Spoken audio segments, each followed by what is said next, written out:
All right, all ashore. Let's call to order the Finance Committee meeting and this presentation of our 2027 public budget to approve the agenda. Seeing none, we'll go for it. All right, so at this point, I will turn it over to Ms. Yang. If you'd like to take us through the All right, thank you, Mr. Lee. This evening, we are working on a budget workshop and public input session for our fiscal year 2026-2027 budget. So we've gone over this slide before with our budget priorities to strengthen student achievement while maintaining financial stewardship through focusing on additional student behavior supports. Mr. Doherty's going to expound on that in just a second. And the next three items are for us to be able to recruit and retain teachers, school-based leadership, and classified staff. All of those positions are just super important for our district to continue student achievement. The additional student behavior supports, Mr. Doherty had some additional information on that. Yeah, and just talk a little bit about with the board on we're talking about the alternative school for elementary that be housed down at Span Elementary for that area for being repurposed. And so I've got Carrie Ball Hodge. And Carrie, you want to come up here and we'll talk a little bit about what that would look like. But when you look at data surrounding that, it gives students an option, a tier 3. When we're looking at a tier 3 pullout for behavior. And so when we looked at the data, we have close to 100 students that have 100 or more referrals at the elementary level. We have 7 students that are in virtual in lieu of expulsion. And so we know that that's not the best thing to do with students at that age, especially a kindergartner and first grader. We're seeing more and more behaviors at the kindergarten level. And to expel a student at the kindergarten level coming back as a first grader, as we know, that could be detrimental to that child's trajectory in their education. And so I've got Carrie Ball Hodge to talk a little bit more and expand on that and what this look like, feel like. And again, it's, you're helping give our teachers in the classroom another option for a child to get help or a therapeutic component for behavior. And so I'll turn it over to Carrie. I also asked Galia Mercer Brown to join me as well because this is definitely a team approach. Ms. Barker's been helping with this endeavor as well. I'd like to share some data. Of course, we know behind these numbers we have students. From the 2024-2025 school year, the hearing requests that we had 20 requests. Again, we did not have the discipline matrix at that time. So, and we had 7 expulsions at the elementary level. You're talking about hearing, you're talking about children going up for expulsion. That's correct. So request to go up for a hearing. So again, we were building the discipline matrix. It was in the trial phase. This year we implemented it with fidelity. So to date, we've had 47 hearing requests. Expulsions, we have 1 student that's been expelled. And virtual academy, we have had 8, but 1 withdrew. So now we have 7 in the virtual academy, excuse me. And those students have been placed in virtual academy for anything from possession of weapons, such as a knife, fighting, violation of district probation, inappropriate behavior, threats, etc. And so we're hoping that this alternative school is going to meet their behavior needs. It's going to serve just like our Read 180 program. We serve our students with academic needs. We know at the elementary level, we need to serve our students and meet them where they are with their behavior concerns. And that's why I wanted Galia Mercer Brown to come to the table as she represents us in the behavioral wellness side. But I also wanted to share some data so you know. In the elementary school, we haven't had options. Our children haven't been able to continue their learning. And so we're looking at, 47 hearing requests to date. But in reality, we have students with 10 or more referrals currently in our schools, and we're looking at 92 students currently in our schools. Kindergarten, we have 23 students, and these are students without IEPs. Kindergarten, we have 23 students. First grade, 9 students. Second grade, 19 students. third grade, 10 students, fourth grade, 9 students, fifth grade, 22 students, which again, that equals a total of 92 students. So in total, that's 140 students we're looking at. That's a lot of students when you're thinking of that's students in general education. That's not our students with IEPs, which you know. Our administrative teams, our school counselors, our psychologists, as well as our teachers. It takes all hands on deck. And I understand that this alternative school it's gonna cost some money. We've never had it before. But if you think about the price of a principal for a day, let's just round about $350 a day. That's being maybe generous. I don't know. Tina, she helps me with my math. My math isn't always math. So let's be generous and say that you spend 2/3 of your day as an administrator and bounce off. Maybe a counselor intervenes, bounce off. 2/3 of your day, about $262 a day is spent working with students. Okay. Then you multiply that by 15 schools. So that's $3,930 a day. Then you want to, let's just be generous and say that it's only 120 school days a year, not 180 days. So that's $471,600, or that's one person intervening at the school level. We know that I just mentioned 140 students, and that's not including students with IEPs. So the reality is, it's probably more than that, one adult, right? Probably two. So now we're looking at 943,200, right? That's much more than the proposal. Now we're talking about people intervening that do not have the set skill set, and we're coming in on a reactive end. I just wanted to throw that out there. And again, we're approaching it from a reactive stance. And again, where our learning doesn't continue in the same way, right? So before I turn it over to Ms. Mercer Brown, I just wanted us to think about what's the overall cost of our teacher, of retention, and the cost of our administrators and retaining them. So, and the cost of attendance. We have in-school suspension to date, 2,328 days in school suspension, and that's not including IEPs. OSS, 1,144 days of instruction loss, and that's not including IEPs. So I know that we're concerned about missing academics. We're missing academics when we're not in school. We're not in front of the classroom. Ms. Mercer Brown, do you have anything? I know you wanted to talk about the behavioral wellness side of things. Well, I also think that it's important for us to highlight our plan for the alternative school to look at it from a more tier 2, tier 3 perspective to ensure students have that time to practice, explicitly be taught what those behaviors should look like in the school building, in the settings in an appropriate way. So when we have had conversations about the schedule, we have been very cognizant of how can we ensure students do not have a loss of the academic component while we're still promoting the non-cognitive behavioral side of things.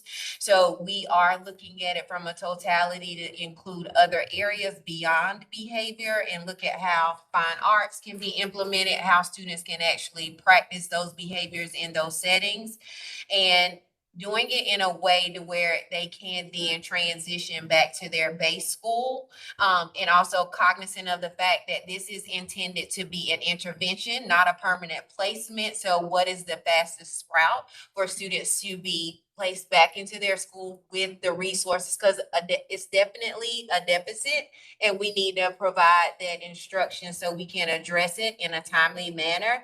And behavior support sometimes take a little longer to get students where they need to be in comparison to academics. So we want to make sure they have that time to address it in a setting that may not be as distracting as a traditional school. Make sure that they're ready and then transition them back over to their base school. And they'll be learning with practitioners that are experts in their field, right? So. And it helps to give us a therapeutic component with those students and work on behaviors, how to coping skills, and how do I, manage things? What's my trigger and how do I manage myself? Also, it will give us a component where we'll actually be able to work with parents as well. I think that's very important because sometimes just think about some of these students that come with behaviors. These parents pretty much have these students 16 hours a day. We only have them 8 hours a day. So we've got to be able to give them some tools and how they can appropriately handle when they're seeing students and having those and redirect them. So just trying to give everybody tools so that way that child will be able to learn. So that behavior is not impeding their learning. So again, the ultimate goal is to get them to read at or above grade level by the time they leave third grade. As we know, that's a pretty good statistic. If they aren't there, then we know that's signs for other things that could happen. So we think that's a very, very important thing. And plus, when you think about it, we're able to pull that student out and give them that therapeutic component, give them what they need. And that allows us to maintain a safe, focused learning environments for all the rest of the students that are in those classrooms as well. So again, reduce those disruptions that are coming on in those general ed classrooms, provided those target interventions for those students that go there. So. And I would hope that the long-term impacts would see a reduction of students referred to RISE. I was just gonna say that we have seen a success rate at RISE, but if we can start it earlier on and not just with the children, but give the parents those tools and tips and tricks, then I'd really be interested in seeing what those next numbers look like. Absolutely. And Carrie's been able to take some visits. I went with her one time. We visited up in the upstate with this program, and the majority of the students that they're seeing are what age level? Kindergarten. Yeah, you would not think that, but it's kindergarten. Oh, I'm a former kindergarten teacher, and I can promise you, I mean, we teach our students to read, and we teach them how to do math, but we also have to teach behavior, right? We have to teach them expectations, so. And you have to also consider the students that are in the classroom, how is that negative behavior affecting them and their ability to perform as well as they could. So, like has already been stated, in my head, I'm thinking, okay, so we're going to give them the tools they need now. So as they progress through the remainder of elementary, they move to the middle, they already have some tools in their tool chest if they choose to use them so that they won't make the same mistakes. Parents then are being given tools to help them at home. So they reinforce what we're seeing happen at the school level. They can reinforce, okay, what did your counselor say? How are we supposed to handle this? And then they're learning so that they in turn will be able to teach their kids how to behave, not only in school, but at the restaurant and all those other places. So I'm excited about it. And yes, it will cost money, but do we pay now or do we pay later? So I'd rather pay now. Well, thank you for segueing to the money side of the equation. So this is at its core really not academic remediation. This is dealing with the challenges of the kids who are coming into our schools. I would like to challenge that though, because I do feel the behavior is at the early age. It's somewhat academic. I mean, you've got to learn how, that's part of their standards as well. They've got to learn how to socialize, engage, reciprocal play, how to respond to one another, get along. I mean, you can speak to that as well. I think it's also important to highlight when we looked at a sample schedule of how it can be structured. Many of the same supports that they would get in the traditional base school, they will still be able to access in the alternative setting. And the class sizes would be smaller to provide more targeted supports to address some deficits that may not have been founded in the traditional classroom with more students. So ideally, we are being more intentional about addressing behavior, but we're just as invested in the academic component because we want students to be able to, again, transition back into their base school ready or at a higher rate than where they were before, not only behaviorally, but also academically. Yes, so the components as far as our math blocks, we still have the expectation of an 80-minute math block, a 90-minute reading block. Those expectations are still the same, and we're hoping with the smaller reduction in class size that the environment will Be more conducive. be more conducive for them to feel safer to take risks, right? Because behaviors always tell us something. It's trying to communicate something. And maybe we're misbehaving because maybe we don't know something. Maybe we're afraid to take that risk. So with the right supports in place, with an RBT in the room to help support the teacher, to support the teaching assistant, to support the parents, and to support the homeschool too. So they Right. will also be going back to the homeschool to support that teacher, to support the principal. We've seen great success with this with the Brew program. If you look at their discipline data, it's the lowest in the district. There's a reason for that. It's because they have the experts in their building that they are learning from and the culture that it's building within their building, right? Of that acceptance and what they can learn. And just to piggyback on that, it's a great model, but it's hard for us to replicate that amongst the other 15 buildings. We couldn't afford it. We'd love to be able to have an RBT in every one of our buildings and that therapeutic component. So then you wouldn't have to pull that child out of school. However, having them in a separate environment there allows us to then centralize all of those services per se, to be able to educate and then help that child with behavior. So that's why we wrote in the budget that we would have one RBT, but the transition plan would be depending on what the team decided that the length of time. I think we said maximum would be about 3 days that they would transition back with the student and make sure that the behavior intervention plan would be followed and kind of taper off. So pulling out your crystal ball, if we're unable to do this, what do you expect that we are going to see in the next year, next 2-3 years if we don't do this? I've heard, perhaps an inference that, well, if we do this, maybe we'll downstream see less of a demand on rise, and seeing how that works and the outcomes from that. But can you put on your forecast? as a former principal, I can tell you, you're gonna lose. I feel like we're gonna lose some great principals because they go home feeling defeated. We want to be instructional leaders. We want all of our schools to be excellent. We know that they can be, but we're spending the majority of our time handling student discipline. and I'll give you an example. Also, it goes with teacher retention There you go. and attracting teachers, because I'll just give you an example with the explosive behaviors. If you have an explosive behavior in a classroom and that child, you cannot get them to redirect, then you will then have the rest of the class leave that classroom. That child will stay there. So then that impacts the learning of the other children that are in that classroom. And so does that happen? It happens once in a while, but we're hoping that will not happen as much if we can have a component like this, a therapeutic component, which then teaches children how to, de-escalate. They're able to cope and they have some skills when they come back.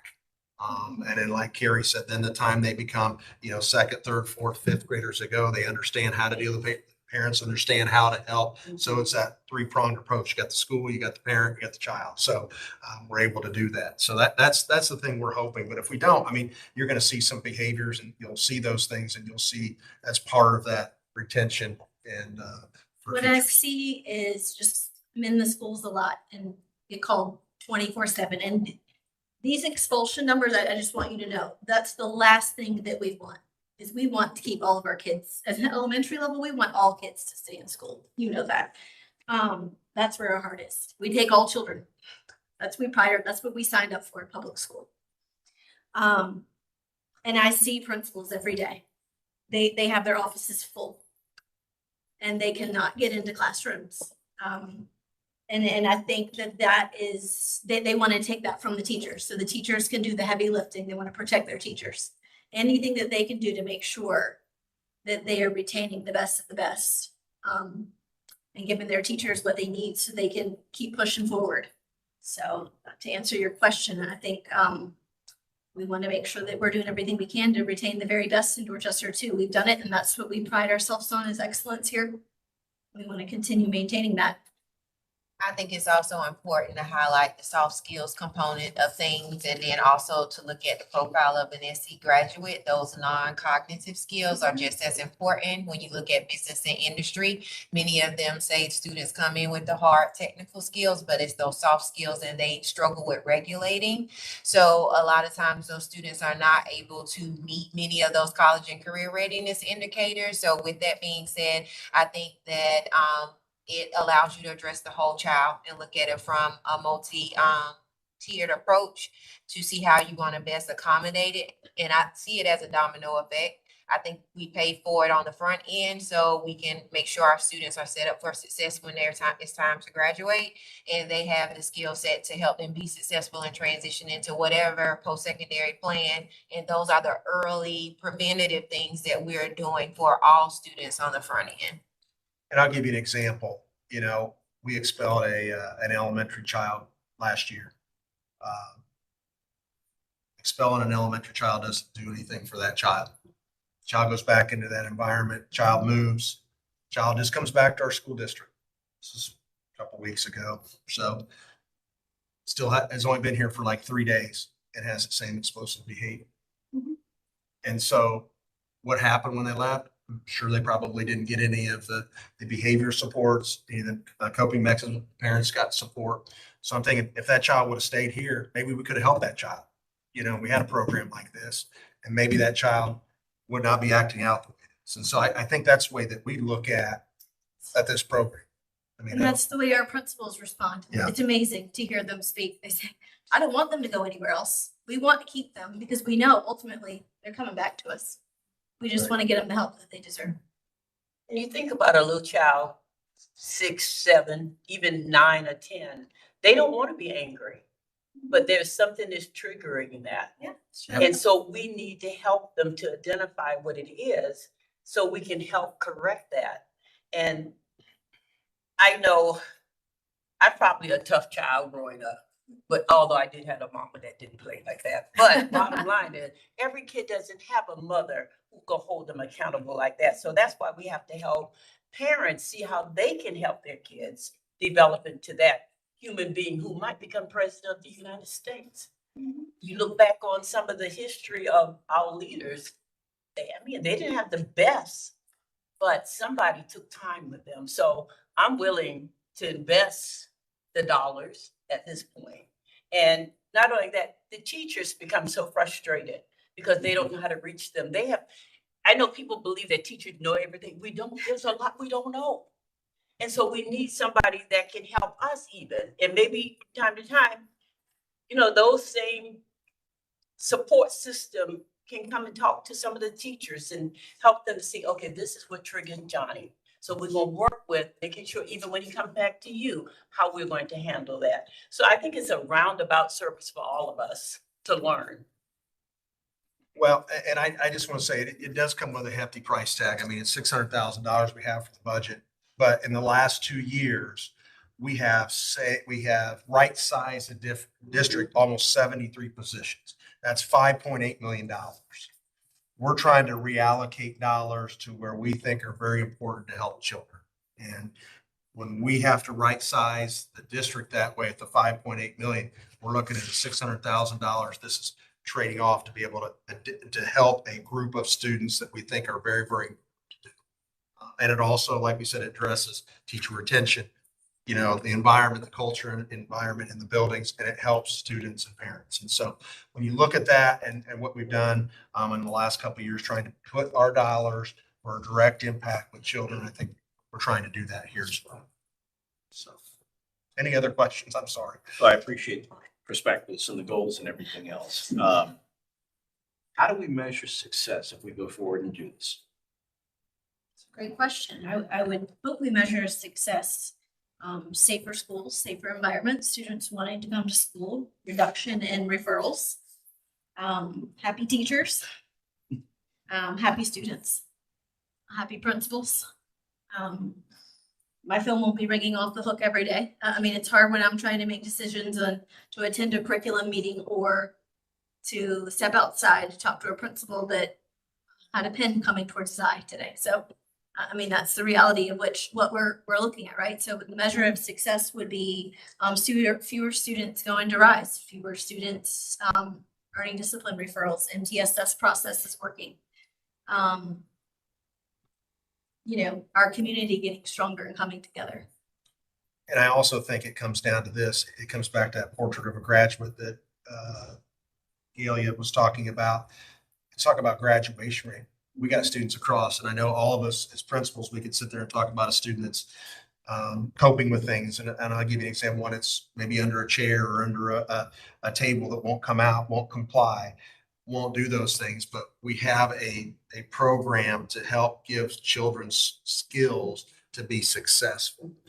And I know we've had those children, but I think this gives us more of an opportunity to really focus. That's at tier 3, focus on the behavior, because we know the behavior impedes learning. And going back to what Mr. Lee says, is how many of those students that go there and come back and transition back to our schools, okay, that are not sent back. We're looking at that back with RISE. That's where we can look at and see success. If it's not, then what are we doing that's not allowing that child to transition back and be successful? So it could be as a fact that we're not meeting with the classroom teacher and going over, that plan of that transition.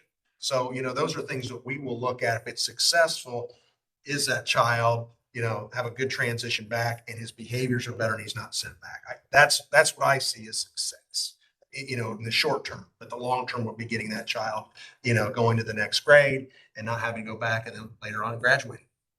And I'd like to see a written documentation, Cap, and I'm assuming that you all are going to do that as to how they came in. And by the time, and they aren't going to be perfect. I mean, I'm not perfect yet, and I'm old. And so, but we just want to see major changes that are no longer affecting negatively their behavior, their academic success and behavior, are those of the children.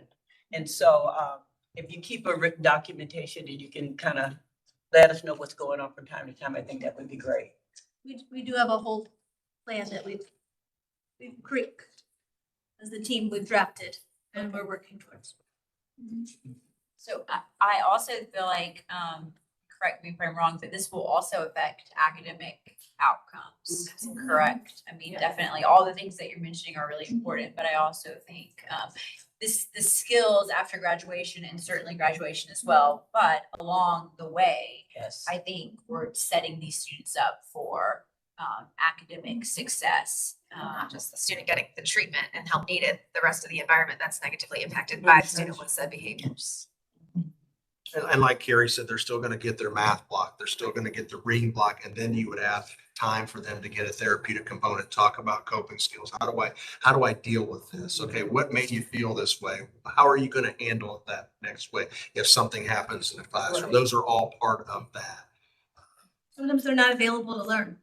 So you can't always Right. determine Yes, if exactly. there is a math and reading deficit. Sometimes we have GATE students that when there sometimes isn't necessarily a deficit. So we just have to kind of hone in on what's really going on. So we talked about providing a sort of a pre-assessment with the team and parents to really hone in on the function of the behavior and make sure that we're doing everything that's with intention. So And there tracking are- the data.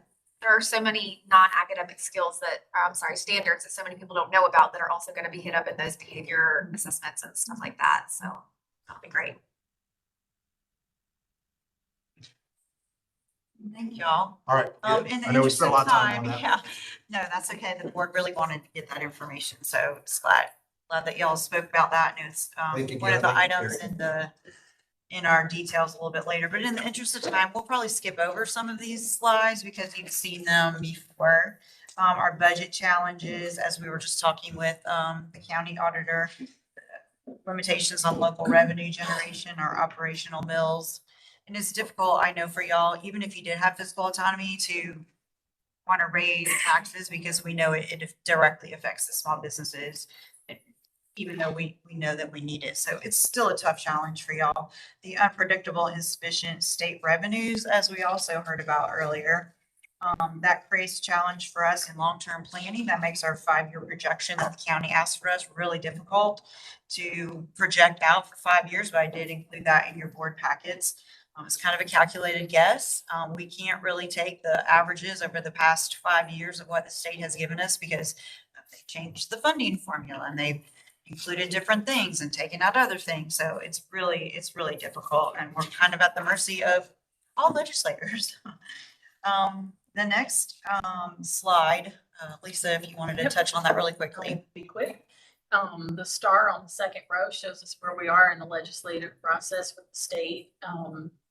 The Senate Finance Committee completed their deliberations last week, and an important note from that was that the committee's version of the Appropriations Act contained less funding than the House version did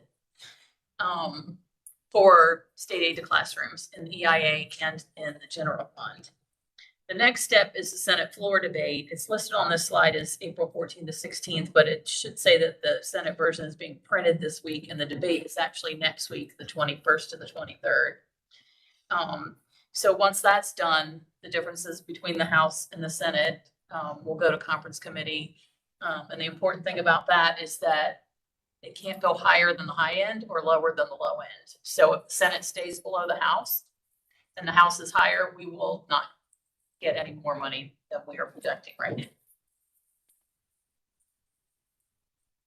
These are sources of funds that we had included. We were going to go over all of these in detail, but we've discussed in the past about general fund is where we house our operational money. We get some special revenue funds. These are grant funds, IDEA, Title I funds. We also get Education Improvement Act funds, like Lisa was just talking about. There's the EIA portion of state aid in classrooms that we move over to our operational funds.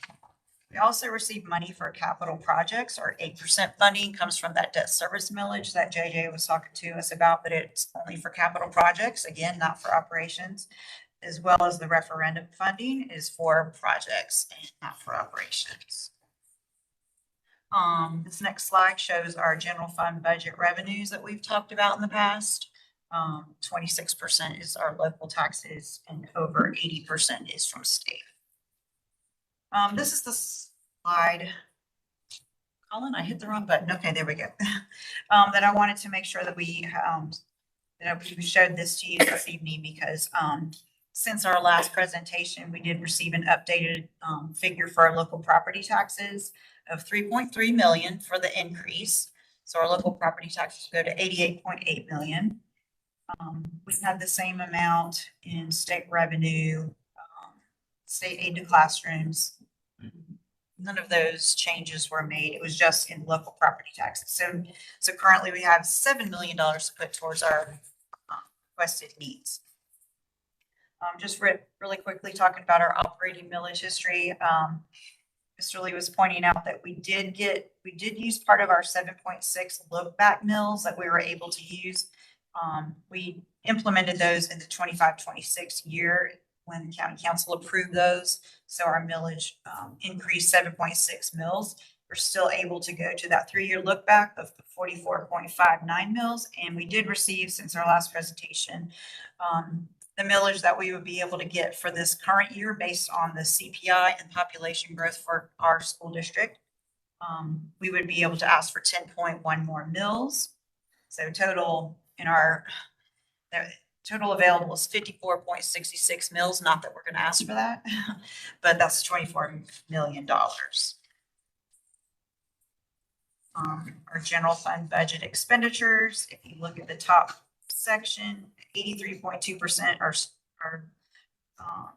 categories that deal with students every single day. And I thought we should probably add in technology services because those devices are working with students and teachers every single day. So 85% of our budget is going directly towards student achievement, student success.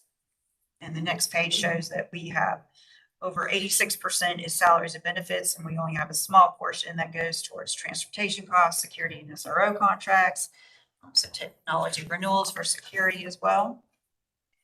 We've gone over these slides for the teacher salary increase, teacher salary comparisons with our other districts.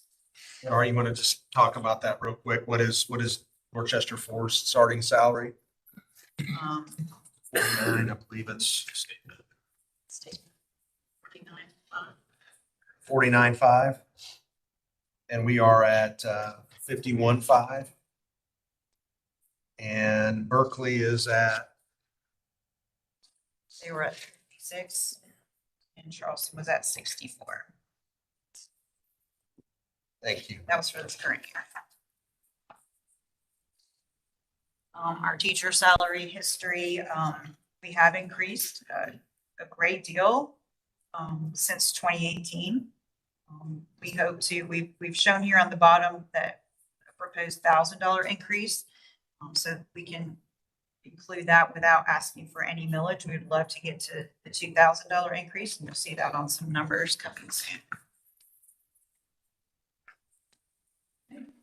This leads us into our more detailed numbers for 2027, starting with our proposed reductions and allocation additions. And continuing to right-size the budget, we have continued to carefully look at how our enrollment is developing and adjust allocations accordingly. Both in projected enrollment changes overall and within certain populations. And that can result in reductions or in some cases additions depending on those populations and situations. And so as you go down, you will see our projected reductions in elementary, middle, high, 1.5 positions in the district office, reduction in sign-on bonuses. And then the bottom two are some additions. The first is additions added after the start of FY26. We base our allocations off of our best estimates, but when actual enrollment is known, we do have to adjust to best serve our students. And then the final line are our additional projected allocations for additional allocations needed for special services FTEs. Next is our mandates and required increases. Teacher step, we've talked about that before, comes at a cost of $2.25 million. We're also required to increase the state minimum salary schedule for bus drivers. That is at a cost of around $200,000. The third line is a change from the last presentation.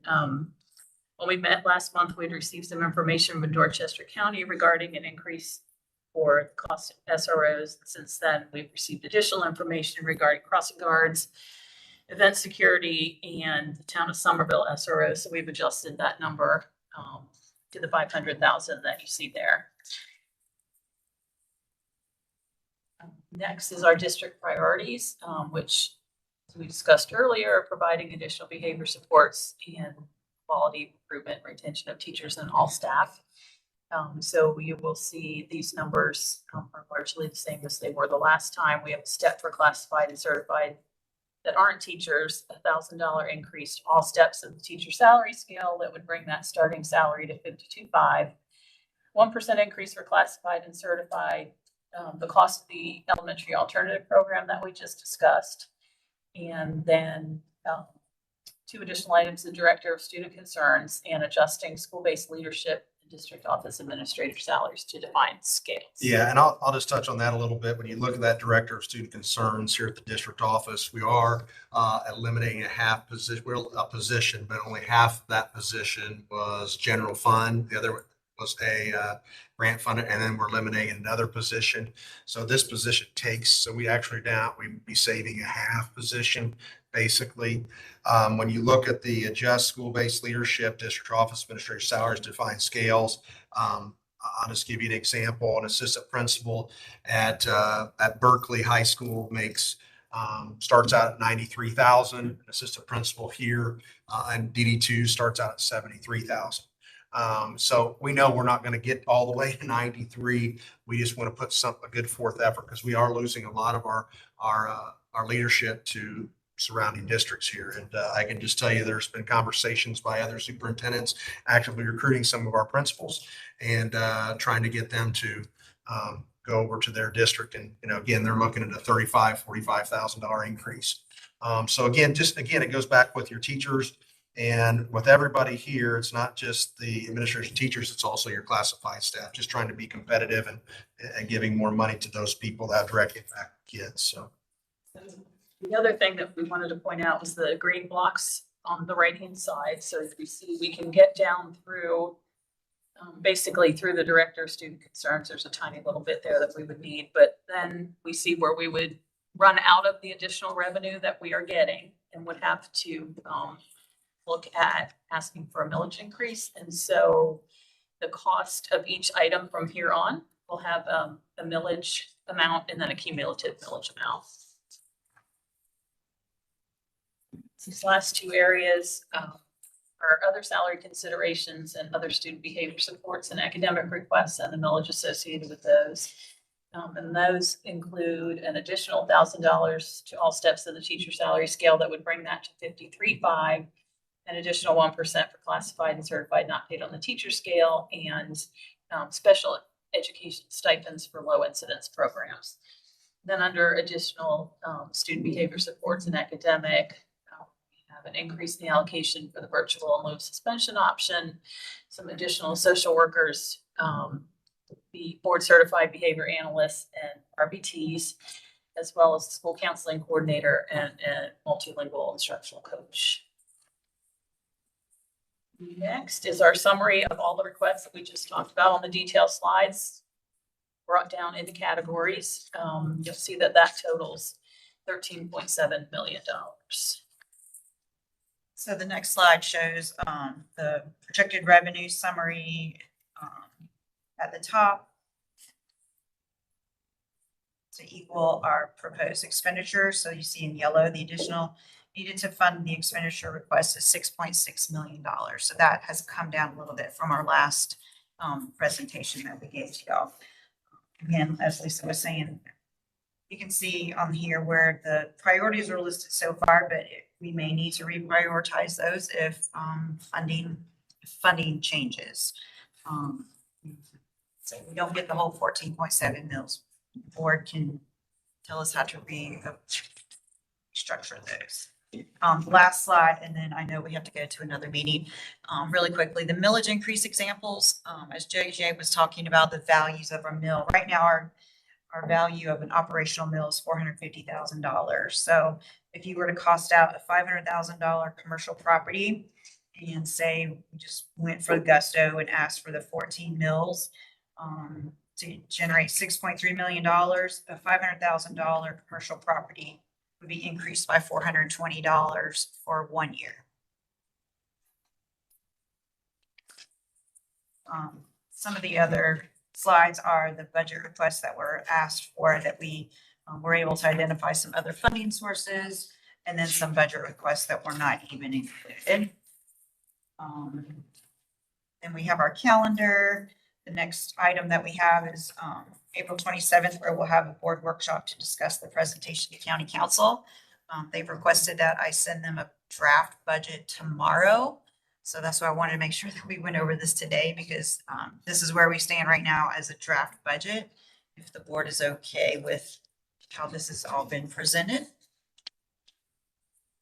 And we did have our 5-year projections that we uploaded to your board packet, but again, I know we're out for time right now.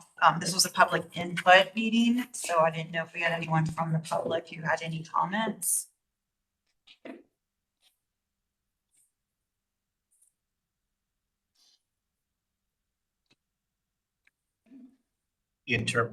Because we accelerated through here, because the previous discussion went longer. I mean, I'm not ready to pass on a draft version to anybody. I want to be able to fully digest these numbers and whatnot, but we can talk about that. But thank you. This was very informative. Thanks for making the changes late in the game when you get the information that you do get. The other board members have any comments? I had a question real quick. So if we go back to the summary of the budget needs, the summary FY 2027 budget needs slide, that highlighted number, the 6,640,000, that number. So that's including everything above that, all the requests above. Is that correct? That's how much it would cost us to be able to get everything that we've requested. Right, everything. but except but the Everything. prior. Yes, okay, that's what I was thinking. Sure, that's what I thought. I just wanted to double check that. Okay, thank you.